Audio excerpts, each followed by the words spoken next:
Vamos retornando, galerinha, vamos retornando, turminha, a mais uma das nossas aulas aqui do curso técnico de informática, do canal Educação. Se você está chegando agora na aula, essa é a nossa parte 2 de 3 partes, né, da nossa aula de hoje. Hoje nós estamos falando sobre análise lógica de programação, essa é a disciplina da nossa aula de hoje.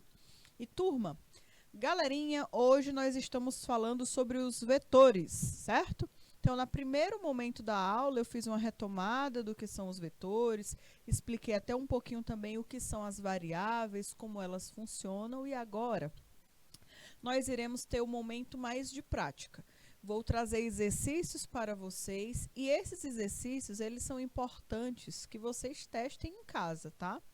Porque é bem diferente quando eu mostro para vocês aqui na tela e quando vocês têm a experiência de executar o programa, de escrever as informações no programa e você verificar como é que aquele programa se comporta, como ele funciona, que realmente ele funcionou do jeito que você achava que ele ia funcionar.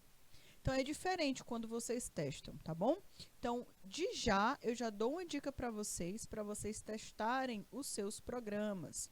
E os professores, né, que têm acesso, no caso, à parte de laboratório, que tem como fazer um momento com os alunos também nos computadores, eu digo que isso é algo muito, muito bom, né, caso você tenha esse acesso, caso você tenha essa oportunidade de fazer alguma dessas aulas, né? E em alguma dessas nossas aulas, se vocês tiverem a oportunidade de estar com algum computador, com um celular, para fazer os códigos, também é muito importante, porque vocês conseguem testar, tá bom? E aí, turma, se você não está em nenhum laboratório, se você não tem acesso, por exemplo, ao computador, a um tablet ou a um celular para fazer os seus programas, e os exercícios que eu mostro aqui na tela, mais do que nunca, é importante que você registre no seu caderno. O registro no caderno, eu não falo que ele é obrigatório, mas ele é muito importante, tá? Porque nada para vocês deve ser obrigatório, até mesmo porque vocês, né, são alunos do ensino médio que livremente quiseram fazer um curso técnico de informática. Então, tudo que a gente propõe para vocês, vocês precisam entender que é algo de extrema importância para vocês terem um melhor desempenho. E aí, galerinha, já falei para vocês, mas não custa nada repetir, e eu vou repetir essa mesma informação tantas vezes que forem necessárias. Análise lógica de programação é uma das principais disciplinas do curso inteiro de informática, certo? A análise lógica de programação, ela vai te acompanhar do primeiro módulo até o último. Então, é importante que vocês deem um foco para essa disciplina. É importante que vocês se dediquem. Vocês perceberam que algumas disciplinas vocês só têm 3 aulas por semana? Né? O máximo de uma disciplina que vocês possuem é 3 aulas por semana. Só que a análise lógica de programação vocês possuem 6 aulas. 3, né, na quinta e 3 na sexta. Então, essa disciplina, ela tem uma carga horária muito grande, porque ela também tem muita coisa que ela precisa ser passada, galerinha. E é importante que vocês treinem, se dediquem, assistam às aulas, né? O bom é porque as aulas ficam gravadas. Além das aulas estarem gravadas, vocês têm disponibilidade do material também no site do canal Educação. Então, é importante que você tenha esse cuidado de relembrar ou de reassistir as aulas que você ficou com dúvida, ou se você ainda não assistiu, corre lá, certo? No site do canal Educação e assiste às aulas que você não conseguiu assistir ainda. Tá bom, galerinha? Essa daí é a mensagem da tarde para vocês. E agora vamos dar continuidade à nossa aula de hoje, ok? E aí, turminha, nós estávamos falando sobre a inicialização de um vetor. E um vetor, ele obrigatoriamente ele precisa das estruturas de repetição, das estruturas de controle. Então, se você assistiu a aula da semana passada, esse carinha aqui não é novidade para você, tá certo? Esse carinha aqui não é novidade para você. E se você assistiu também a aula da semana passada e acompanhou as atividades da semana passada, esse carinha aqui também não é novidade para você. Essa daqui é a estrutura condicional for, né? O for, ele é uma estrutura muito legal, porque ele permite que algo se repita. Se repita, se repita, se repita várias e várias e várias e várias e várias e várias e várias vezes. Ela vai se repetir a quantidade de vezes que você, programador, que você, desenvolvedor, determinar. Então, nesse caso, essa estrutura, esse código que está sendo mostrado na tela para vocês, é um código que se chama de inicialização de um vetor. Eu estou dando valores para o meu vetor. Mas antes da gente falar do vetor, vamos relembrar outras partes importantes dessa estrutura aqui. Esse carinha aqui é o nosso colega for. E o for, ele é como se fosse um loop, tá? Um loop. Sabe lá o Doutor Estranho? Ele não tem lá uma das joias do infinito, que ele consegue voltar no tempo? Acredito que alguém já deve ter, né, visto, certo? Se você não acompanha aí a Marvel, tem gente que não gosta, né? Mas eu gosto bastante. Então, o Doutor Estranho, ele é um super-herói que ele consegue ter acesso, né, à joia do tempo. Ele consegue voltar no tempo. E no primeiro filme aí do Doutor Estranho, ele entra em um loop praticamente, né, quase infinito, né? Com o Dormammu. E aí, galerinha, o que acontece? Ele fica repetindo, repetindo, repetindo, repetindo, repetindo e repetindo várias vezes a mesma coisa, né? Dormammu, eu vim barganhar, né? Ele repete isso várias e várias e várias e várias e várias e várias e várias vezes. E ele fica num loop infinito até, né, aquele carinha que quer invadir a Terra desista, vai embora. Então, qual é a condição de parada do loop do Doutor Estranho? É que o vilão desista de invadir a Terra. Enquanto o vilão não desistir de invadir a Terra, por exemplo, ele vai ficar repetindo aquela frase todo o tempo. E eles vão ficar vivendo aquele momento pelo resto aí da vida deles, enquanto ele não desistisse, tá? Então, da mesma forma que o Doutor Estranho faz aquilo com o tempo, lá com a joia do infinito, a gente consegue fazer da mesma forma, lógico, não com o tempo do universo inteiro, mas nós conseguimos fazer dentro de um programa de computador uma estrutura de um loop que repete a mesma coisa várias e várias e várias e várias e várias e várias vezes. E aí isso aqui, galerinha, quem é que vai determinar? Quem vai determinar é o programador. Então, eu quero que o meu programa fique mostrando o nome do usuário até ele pedir para parar. Até ele digitar, por exemplo, na tecla A. Enquanto ele não digitar a tecla A, ele vai ficar repetindo o nome dele, escrevendo o nome dele infinitamente. Isso pode acontecer? Pode, você que determina. Você só tem que aprender a criar um loop. Certo? Eu me lembro, eu dei até um exemplo desse jeito para vocês. No tempo que eu estava estudando, fazendo curso técnico também, quando eu estava no ensino médio, quando eu estava aprendendo essa estrutura, o professor que ministrava a disciplina na época pediu para a gente criar um for. E eu estava aprendendo ainda, não entendia muito bem como funcionava. E eu não coloquei a condição de parada. Eu não coloquei a condição de parada do meu programa. Ou seja, eu não disse quando que ele iria parar. Ele ia ficar funcionando infinitamente. Naquele tempo, os computadores não eram tão bons quanto os computadores de hoje em dia, né? Então, o que foi que aconteceu? O computador, ele acabou travando na hora. Porque ficou imprimindo várias e várias e várias e várias e várias vezes. Chega a tela, eu nem via mais baixando, né? as linhas de código. Era repetindo a impressão na tela daquele mesmo comando várias vezes e o desespero bateu, né? Por quê?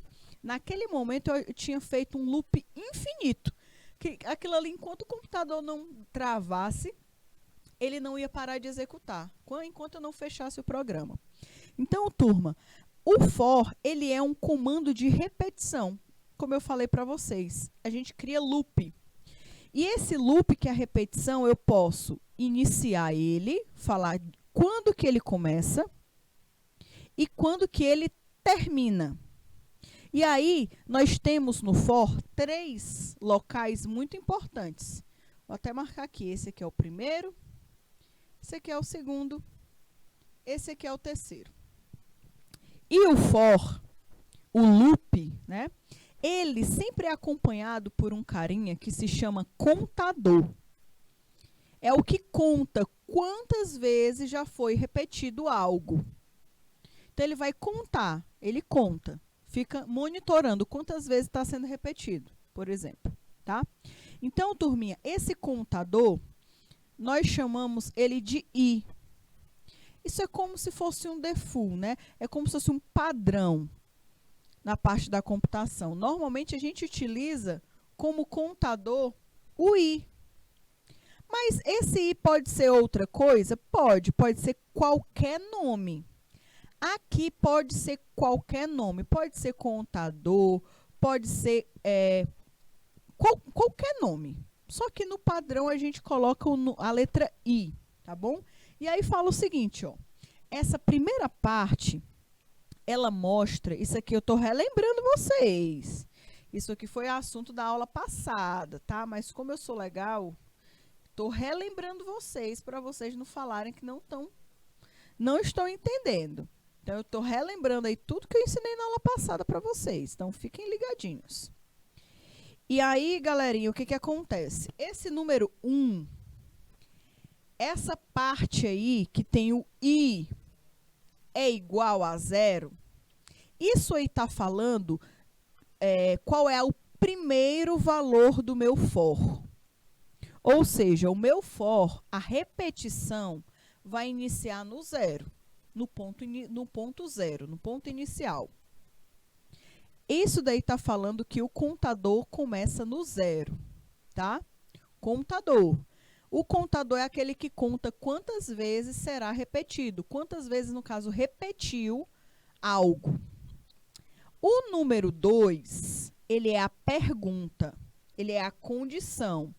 Aí está falando assim, ó, I é menor do que 10? Ele está fazendo tipo uma pergunta mesmo. Por quê? Porque todas as vezes que o for repetir, todas as vezes que um loop acontecer, o I vai perguntar se ele é menor do que 10. E aqui, o que é interessante é que a pergunta já dá a resposta de quando é que o meu programa vai parar de rodar. Olhando aqui, vocês sabem identificar quando é que esse for vai parar de funcionar? Quero saber com vocês. E aí?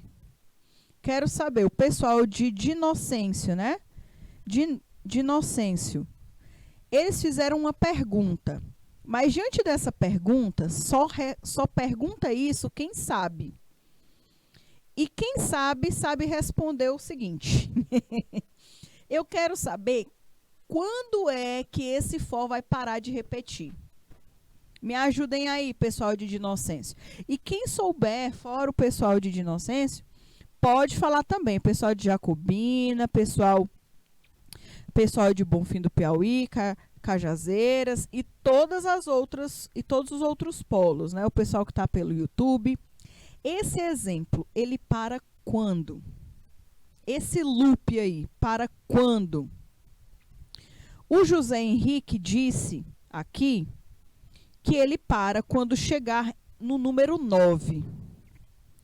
Quem é que vai chegar no número 9? Quem é que vai ser o número 9 aí?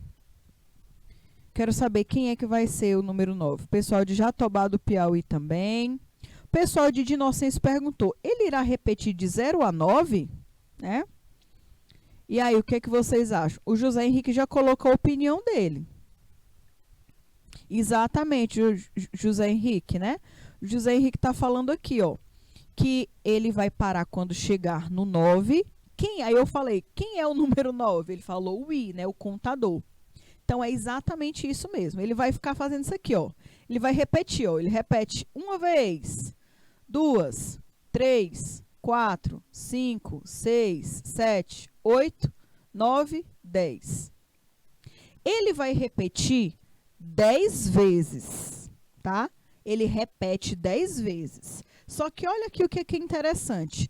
Como o primeiro loop, ele é o 0, o segundo é o 1, o terceiro é o 2, o quarto é o 3, o quinto é o 4, o sexto é o 5, né? Assim sucessivamente. Então, quando ele chegar no loop 10, ele vai ter o valor 9. Aí, olha aqui o que acontece. Ele fala assim, ó, 9.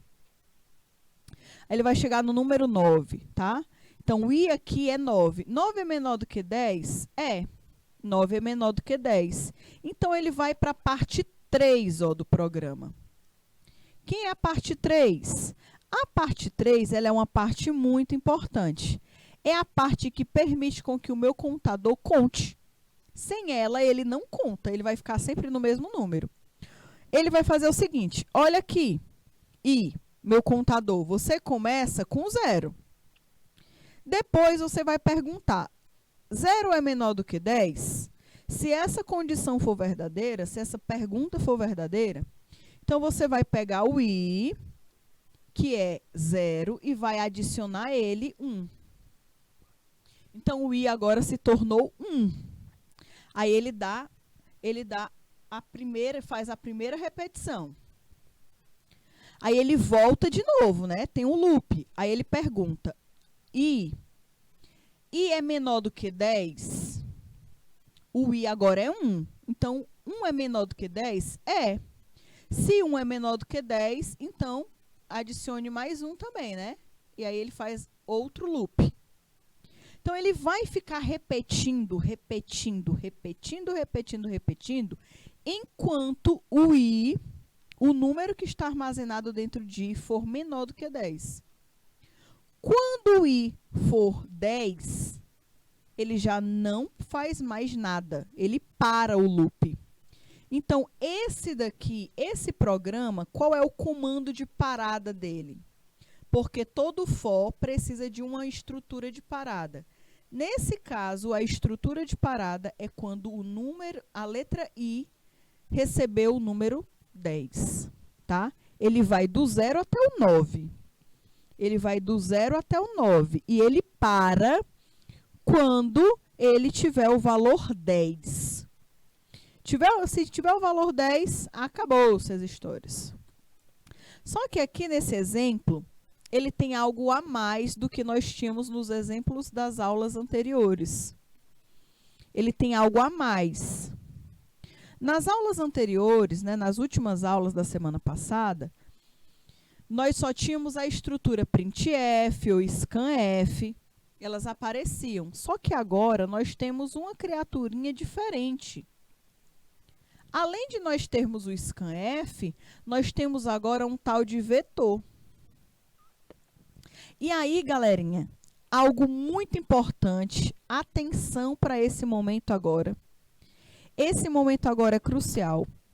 Nesse scanf, além de ter aí ó, o %d, então imaginei o que vai acontecer.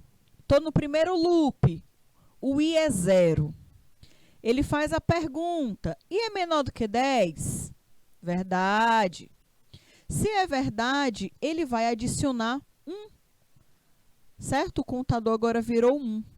Aí, turma, ele vai executar esse comando aí de baixo, o scanf. Esse scanf, ele vai ser repetido a quantidade de vezes que o loop acontecer. Então, se o programa repetir o loop 10 vezes, essa informação vai acontecer 10 vezes também, o scanf. E o scanf, só lembrando vocês, o scanf é a função de entrada de dado. Então, ela permite com que o usuário digite uma informação no teclado. E essa informação ela pode ser salva em uma variável. Só que nesse caso aqui, a gente não quer armazenar em uma variável. Nós queremos armazenar as informações em um vetor. Aí é o pulo do gato. Aí, no caso, é uma informação importante. Por quê? Percebam aí. Quem é o índice? Quem é o índice aí do vetor? Vocês observaram quem é o índice? Será o que vai acontecer com um vetor que o índice é o i? O i aí vai ser igual a quem? Me ajudem aí. O i do vetor vai ser quem? Vocês conseguem identificar quem vai ser o i? Isso daí, pessoal, se vocês conseguirem compreender, saírem daqui hoje compreendendo como é que funciona, pelo menos esse scanf, eu já estou super satisfeita. Super feliz se vocês compreenderem como funciona essa estrutura aqui no final dessas 3 aulas de hoje. Para mim, eu estou super satisfeita. Porque isso daqui é algo que é o crucial, é crucial para a inserção de valores no vetor. Então, a gente vai já desbravar isso daí. A gente vai tentar descobrir o que está acontecendo nesse código. E aí, turma, eu já dou uma dica para vocês. Copiem esse código. Copiem essa estrutura aí. É importante que vocês façam a cópia, porque essa estrutura ela é uma estrutura principal para entender todas as estruturas de um vetor. Então, escrevam o for, escrevam aí o que essa primeira parte, né, o número 1 faz, o que o número 2 faz, o que o número 3 faz, o que o scanf faz. E aí, galerinha, é o seguinte. Vou tentar aqui fazer um resumão para vocês na tela. Vou fazer o seguinte. Aqui está falando que toda vez que o loop acontecer, eu vou entrar nesse comando. Esse comando está falando assim, olha, a variável que será armazenada, ela é do tipo inteiro. E o valor que o usuário digitar na tela, você vai guardar dentro desse local aqui. Quem é o local? O vetor i.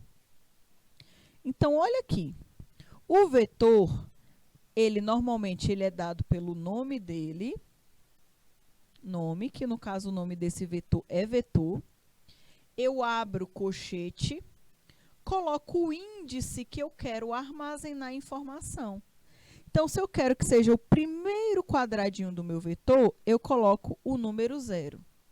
Se eu quero que ele armazene a informação no segundo quadradinho do meu vetor, eu coloco o número 1. E assim sucessivamente. Vou até colocar a representação aqui do ladinho. Não tem tanto espaço não, mas é só para a gente testar.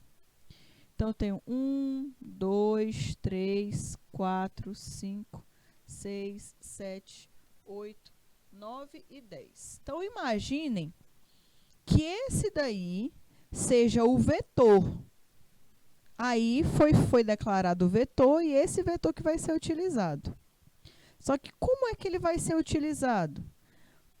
Onde é que ele vai guardar as informações? Nós não sabemos. Quem vai definir é o for. Quem vai definir é o comando de repetição. Olhem aí como é que o contador é importante. Quando eu escrevo vetor índice 0, obrigatoriamente a informação vai ser armazenada aqui, no primeiro, que é o 0. Se eu apago o 0 e coloco o 1, a informação agora vai ser guardada na outra caixinha. Aqui, ó. Se eu apago e falo que eu quero armazenar um valor no índice 2, eu vou, tá? E a informação vai ser guardada na próxima caixinha. E assim sucessivamente, certo? Só que olhem aqui nesse exemplo. Quem é O número. Quem é o número que define onde que a informação vai ser guardada? É o i. O i, ele é um número que ele é definido pelo contador. Ele é definido pela quantidade de loops. Então, a volta, né, a quantidade de repetições, o número de repetições do meu vetor vai ser exatamente o número do índice do meu vetor que vai ser armazenado. Ficou confuso? Pode ter ficado confuso, mas eu vou fazer o passo a passo como se eu fosse o computador executando esse código para vocês entenderem, tá? Eu vou executar esse código e aí eu vou ser o compilador aqui de vocês hoje e a gente vai tentar entender como é que está funcionando esse programa na prática. Primeiro ponto, está falando o seguinte, olha, o for, o loop começa onde o contador é 0. 0 é menor do que 10? É menor do que 10. Então, você vai depois incrementar ao i mais, né? Mais 1. Aí você fala o seguinte, olha, você adiciona a informação no vetor índice i. Quem é o i aqui? O i, ele é ainda o 0, tá? Porque ainda não foi feito o segundo loop. No primeiro loop, o i é 0. Então, aqui está falando que a informação vai ficar guardada nesse local aqui, ó. Vetor 0. Por quê? Porque o i, dentro dele está guardado o 0. Olha aqui como foi que ele começou. Foi armazenado, ele foi inicializado por 0. Aí, acontece aqui esse scanf e vem para o primeiro loop. Nesse caso, o i, ele não é mais, vou até colocar aqui o número, imagine aí, número 7, né? O usuário digitou número 7. O i, ele não é mais o 0, ele é 1. Aí vem e faz a pergunta, 1 é menor do que 10? 1 é menor do que 10. Então, mais uma vez, no final do loop vai ser adicionado 1. E aqui, o que vai acontecer? Mais uma vez, o programa vai fazer assim, ó. Vetor vai receber o índice. Quem é o índice? É 1. Aí ele vai pedir para o usuário digitar um número, né? O usuário digitou qualquer número. Aí o número que o usuário digitou vai ficar guardado nesse local que o vetor está. Qual é o local? O índice 1. Então, imagine que o usuário digitou 8, por exemplo. Mais uma vez, repete de novo. Agora, o i, ele não é mais 1, agora o i é 2. Aí pergunta de novo, 2 é menor do que 10? Então, no final, você adiciona mais 1 ao 2. Aí, mais uma vez, ele vai mudar, porque o i agora, ele não é 1 mais, ele é 2. Aí, agora, a informação que o usuário digitou, ele vai para a terceira posição, por exemplo. E assim sucessivamente. Então, aqui, ao invés de eu repetir várias e várias vezes, por exemplo, um printf, como nós estávamos fazendo nas aulas passadas, enquanto o i for menor do que 10, repita, né? Printf, digite o seu nome, no caso. Aí eu ficar repetindo. Ao invés de nós fazermos isso aqui nesse exemplo, o que está sendo feito aqui? Você está armazenando valores em locais diferentes. Você está fazendo um armazenamento inteligente. Você está solicitando do usuário uma informação e essa informação está sendo guardada em um vetor, em um conjunto de caixinhas, onde cada caixinha, né, tem o seu valor específico. Então, turma, é de extrema importância que a gente observe a estrutura do vetor. Se vocês ainda não entenderam 100%, ao longo dos próximos exercícios, vocês vão entender melhor, tá bom? Ao longo dos próximos exercícios. Então, vamos observar. mais uma vez eu trouxe para vocês um elemento de um vetor, mas utilizando aí um pseudocódigo. O pseudocódigo, ele é a estrutura que é utilizado, né, antes de nós criarmos programações propriamente ditas. É a programação, por exemplo, é uma programação da forma que nós falamos, tá? Da forma que nós escrevemos. Essa daqui foi a forma que a gente aprendeu primeiro a programar no curso. Foi através do pseudocódigo. Só que agora nós não estamos utilizando mais ela. Nós estamos utilizando a linguagem C. Então, aqui, só estou mostrando mais uma vez. Só que esse caso, percebam, aí é o for o mesmo for que nós estávamos fazendo anteriormente. Só que esse for, ele não pede para o usuário digitar. Esse for aqui, ele vai imprimir o que foi digitado. Então, um for, aquele primeiro for, ele pede 10 valores do usuário. Cada valor que o usuário digitou vai ser guardado em um local, uma caixinha. E esse for aí, esse for, ele é responsável por abrir a caixinha e mostrar o resultado do que tem na caixinha. Então, aqui nós teremos 10 informações que serão mostradas na tela. Então, quando a caixinha for o endereço 0, ela vai mostrar na tela o que foi digitado pelo usuário, que foi armazenado naquele local. E assim sucessivamente. Então, um for é para pedir os dados e o outro for é para mostrar os dados. Quando você estiver trabalhando com vetor, essa estrutura aí é uma das estruturas praticamente obrigatórias, tá? Essa estrutura de repetição for, ela é uma das principais estruturas que é utilizada na linguagem C para utilizar vetores, tá bom? Em ambos os casos, poderia-se fazer um comando de saída de dados para cada posição do vetor. Porém, isso tornaria o código extenso e desprenderia mais tempo, né, tornando-o inviável. Aqui vocês poderiam me perguntar, professora, mas por que você não escreve 10 printfs? E você coloca, só muda o índice do vetor, bota o índice 0, 1, 2, 3, 4, 5, 6, 7, 8, 9.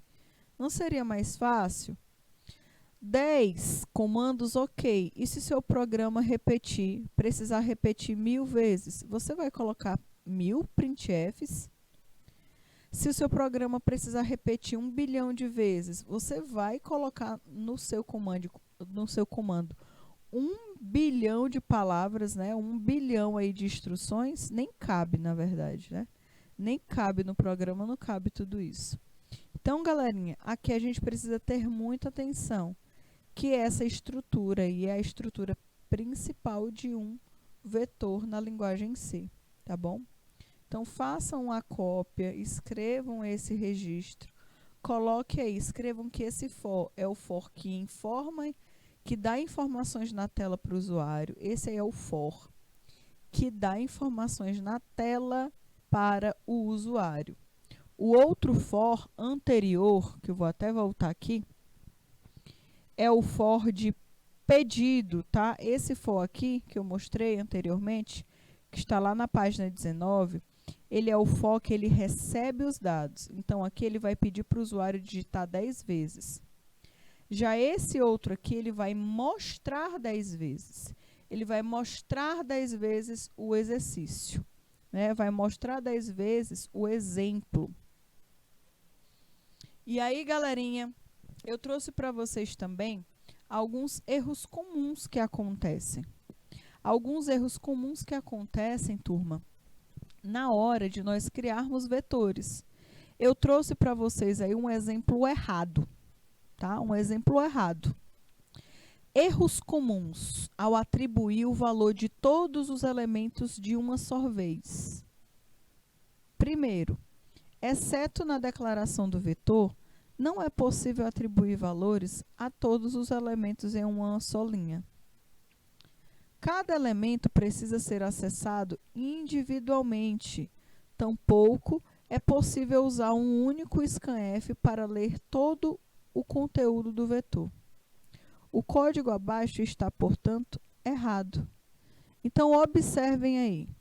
A criatura colocou, por exemplo, int, vetor, o nome do vetor, e colocou, no caso, posição 10. Significa que ele vai ter 10 valores. E aí, embaixo, vem falando assim, ó, inicializar todos os elementos com valor 0. A criatura quer que todos os quadradinhos do vetor fiquem com o número 0. E aí ele simplesmente colocou essa instrução. Vetor é igual a 0. Alguém sabe como é que nós poderíamos estar colocando a informação correta para ela ser guardada em todas as caixinhas dos vetores? A0, A1, A2, A3, A4, A5, A6, A7, A8 e A9. Qual seria, pessoal? Nesse caso aqui, ele acha que se ele simplesmente colocar vetor igual a 0, todo vetor vai se igualar a 0. Mas isso não acontece, tá? Para que eu possa inicializar todos os comandos. Então, olha aqui, ó. Então, imagine que eu tenho um vetor. Tenho 1, 2, 3, 4, 5, 6, 7, 8, 9 e 10. Esse aqui é o meu vetor e o nome dele é vetor. Eu quero que o meu vetor comece com todos esses lugares sendo 0. Aí a criatura de Deus, que fez esse exemplo, ela colocou isso aqui, ó. Colocou vetor igual a 10. E aí acha que está arrasando, abalando, né? Arrasando na balada. Não, não está arrasando, porque isso aqui ela não está fazendo nada. Isso aqui está um código totalmente errado. Eu tenho que acessar individualmente. Eu tenho que acessar individualmente cada um desses vetores. Então, eu tenho o primeiro quadradinho, o segundo, o terceiro, o quarto, o quinto, o sexto, o sétimo, o oitavo, o nono, e assim por diante. Então, eu tenho que falar, olha, eu tenho que fazer isso aqui, ó, vetor, índice 0, receba 0, vetor, índice 1, receba 0, vetor, índice 2, receba 0, e assim sucessivamente. Se nós temos 10 posições, fica tranquilo demais, né? Fica show de bola demais, é só o Ctrl+C, Ctrl+Vzão, né? Ctrl+C, Ctrl+V, Ctrl+C, Ctrl+V, Ctrl+C, Ctrl+V. Eita! Aí fica fácil. Mas imagine que seja 100 vezes, 10.000 vezes. Imaginem aí que seja uma repetição gigantesca. Vai ficar fazendo isso, né? Vai escrever passo a passo? Não vai, galerinha. Então, a gente precisa automatizar esse negócio. Nós precisamos deixar esse negócio aqui inteligente. Porque o homem, o ser humano, não teve todo o trabalho do mundo de criar um computador para a gente ficar fazendo um negócio desse bem aqui no braço, né? Não dá. Isso aqui se chama perca de tempo e perca também de memória do computador.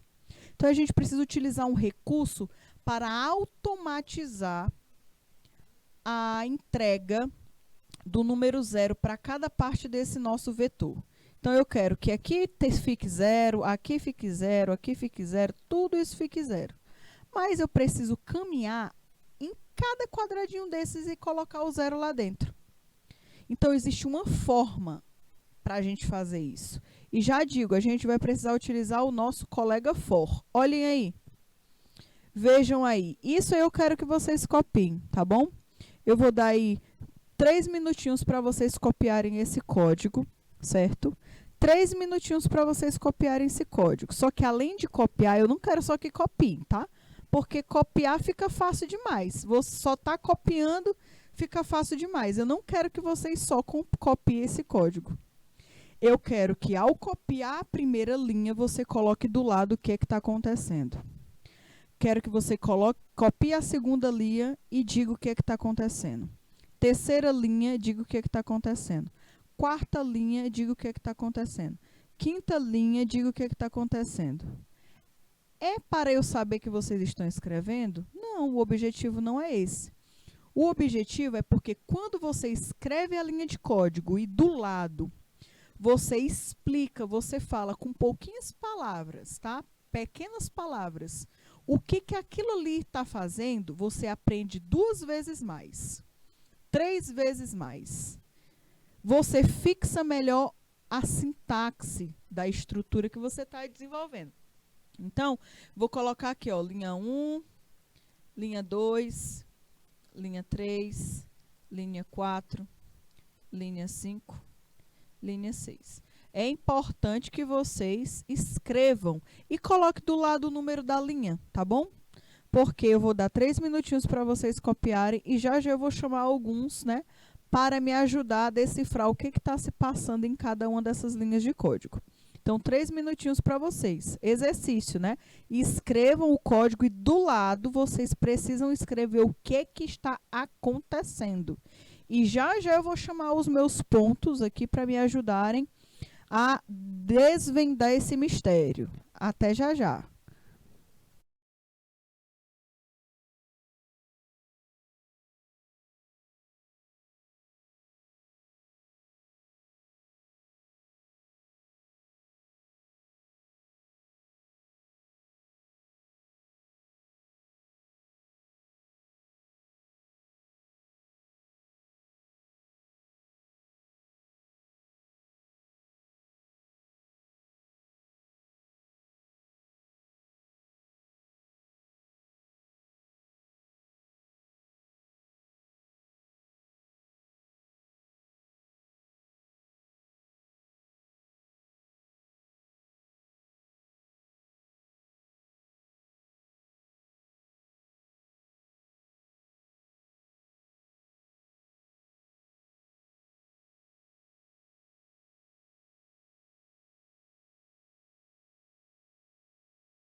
Pronto, galerinha. Acredito que deu tempo, né? Deu tempo de vocês copiarem. Eu acredito que deu tempo, pelo menos, de fazer as linhas iniciais, né? Escrever aí do ladinho o que cada uma delas faz. E aí, turminha, eu queria que vocês me ajudassem, tá? Me digam aí o que está acontecendo, por exemplo, na linha 1. Linha number 1. O que está acontecendo, né? A linha de número 1. O que está acontecendo? O que está se passando nessa linha de código? Se você sabe, né, você já pode colocar. E aí, José Henrique, me ajuda também, né? O pessoal aqui de Inocêncio já colocou aqui o que eles acham, o que está acontecendo. Pessoal de Inocêncio, me falem aí também o valor, certo? Vocês colocaram aí a resposta, está correta, mas eu quero saber com relação também ao valor. Tá? O valor. E aí, me ajudem. Cadê a Carmilene? Cadê a Isa, Letícia, José Henrique? Cadê o pessoal? Então, galerinha, o pessoal... Olha aí, o pessoal de São Francisco de Assis do Piauí também já colocaram, certo? Ó, o pessoal de Inocêncio de São Francisco de Assis do Piauí escreveram que a primeira linha de código é o tamanho do vetor. É a declaração de um vetor inteiro. Então, olha aí, ó. Aí, galerinha de Inocêncio, fiquem ligados, certo? O pessoal de São Francisco de Assis do Piauí escreveu assim, ó. É a declaração de um vetor inteiro. E está totalmente correto, tá bom? Isso aí, a primeira linha de código é justamente a declaração do vetor mesmo, que determina o tipo, né? O pessoal de Inocêncio acabou de colocar, que determina o tipo do vetor e que determina também o tamanho dele. É isso que está acontecendo, exatamente, tá? Eu quero que vocês me ajudem agora a desvendar qual é a condição de parada. Parada, né? Paradinha. Parada. Quando é que este meu vetor, quando é que este meu loop vai dar uma paradinha, vai dar uma parada? Quando é que ele vai parar? Existe aí uma condição.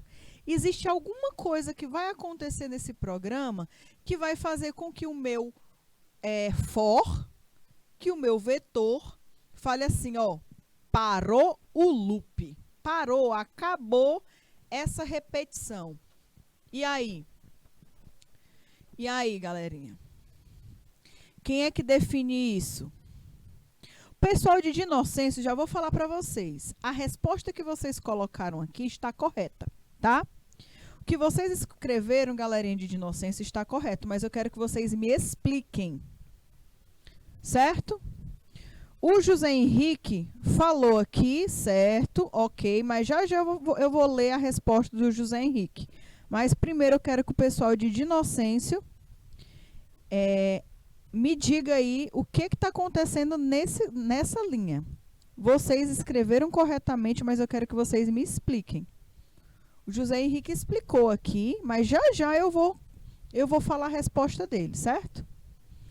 Ó, certo. E aí, Rafael Henrique, qual é a resposta? Me diga aí, qual é a condição de parada? Vamos lá, olha aí. O pessoal de São Francisco de Assis do Piauí também responderam.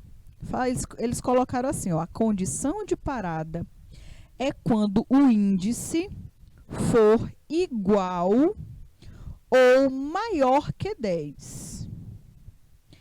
Aqui no for tem condição maior ou igual a 10? O que vocês acham? Qual é a condição de parada? O José Henrique escreveu o seguinte, que a condição de parada é quando o índice chegar em 9. Em 9 ele para. É o último índice. E aí, turma, quero falar para vocês o seguinte. As direções, a forma que vocês estão lendo, o código está correta. Só que a gente precisa ter só uma atenção. Por exemplo, aqui, nessa estrutura aqui, ó, é isso aqui que define a parada, tá bom? E todo mundo acertou. Todos os polos que escreveram na tela qual é a condição de parada, eles acertaram quanto à estrutura que faz a parada. Deixa eu ver o pessoal do Dia de Inocência escrever assim. Primeiro, atribui o valor a 0 a todos. Depois ele coloca condição de parada. Certo, ok, show de bola. Então, olha aqui. A condição de parada fala o seguinte, isso tudo vai parar, isso tudo vai acontecer, né? Isso tudo aqui vai repetir, enquanto, vou até escrever aqui, ó. Enquanto o índice, ele for menor do que 10. Menor, não é menor ou igual, tá? Menor ou igual é esse símbolo, ó, menor ou igual. Tá bom? Mas nessa condição aqui, especificamente, ele está falando só menor. Então, ele vai ficar repetindo, ele vai ficar nesse loop, repetindo e repetindo, enquanto o índice ele for menor do que 10. Ou seja, qual é o último número menor do que 10? É o 9. Então, José Henrique, o último número do vetor que ele vai aceitar aqui é o 9, o último. Mas ele para, não é por conta do 9. Ele para por conta do 10. Porque é o seguinte, ele vem para cá, o índice é 9, tá? Imagine aqui, ó, o índice aqui é 9. Aí ele pergunta, deixa eu colocar outra cor. O índice é 9, aí ele pergunta, 9 é menor do que 10? É. 9 é menor do que 10. Então, aí, quando isso acontece, ele ainda entra aqui, ó. Ele ainda faz isso. Ele adiciona mais 1 ao índice. Aí, o índice se transformou em 10. Aí que ele pergunta, 10 é menor do que 10? Não. Não é menor do que 10. Aí que ele para, tá bom? Então, o for, ele só vai parar, esse for só vai parar quando o índice for 10. Porque a partir do número 10 é que ele não aceita mais. Então, a condição de parada, ela é diferente do que o último índice aceito. O for aceita do 0 até o 9. Ele ainda está aceitando, mas a condição de parada é quando chegar no valor 10, tá? The number 10. E aí, turma, isso aqui é importante que vocês fiquem ligados nessa diferença, certo? Nessa diferença do índice de parada. E aí, deixa eu ler aqui o que foi que o pessoal escreveu no chat. Quando chegar em 9, deixa eu dar uma olhada. Isso, José Henrique, ele imprime até o 9, tá bom? E aí, quando ele chega no 10, ele vai ler, eita, 10 é menor do que 10? Vixe, não é não. Então, pode parar. Aí ele para, ele nem faz o próximo comando. Então, toda vez que nós quisermos criar uma condição de parada, a gente tem que entender que aquele número da condição de parada é o que, quando chegar nele, quando a condição não for mais aceita, quando a resposta não for mais verdadeira, é que ele para de funcionar o programa. Tá certo? Então, realmente, vocês souberam me falar aí quando era que se declarava um vetor, qual era o tamanho do vetor, me falaram qual era o contador, souberam identificar que o contador é o número, é o nome índice, tá? E aí, turminha, o que é que esse programa inteiro faz? O que é que todo esse programa faz? Toda vez que ele faz um loop, toda vez que ele faz uma rodada, o que é que ele está fazendo? O que é que está acontecendo no vetor? Me digam aí, me ajudem aí. José Henrique, Rafael, William Lopes, o pessoal de Cajazeiras, Canavieiras, de Inocêncio, São Francisco de Assis do Piauí, o pessoal de Fidalgo, Cristalândia. Me digam aí o que vocês acham que está acontecendo nesse programa. Teve gente que já até respondeu no chat, viu? Tem gente que até respondeu já, mas eu quero que vocês me falem de novo, para ver se não foi chute, né? Então é importante que vocês já estão sabendo bastante identificar, vocês estão sabendo identificar muito bem as estruturas de um vetor, de um for, só que a gente precisa também aprender a condição de parada. Esse é o ponto de atenção que eu quero passar para vocês, tá bom? Ponto de parada, tá? Ponto de parada. Então, é como se eu estivesse em um loop infinito, ensinando aí linguagem C, e o meu loop e a minha condição de parada fosse que vocês já estivessem sabendo programar, por exemplo. Então, turma, nós teremos o nosso intervalinho rapidinho agora e já já a gente retorna, tá bom? Até já já!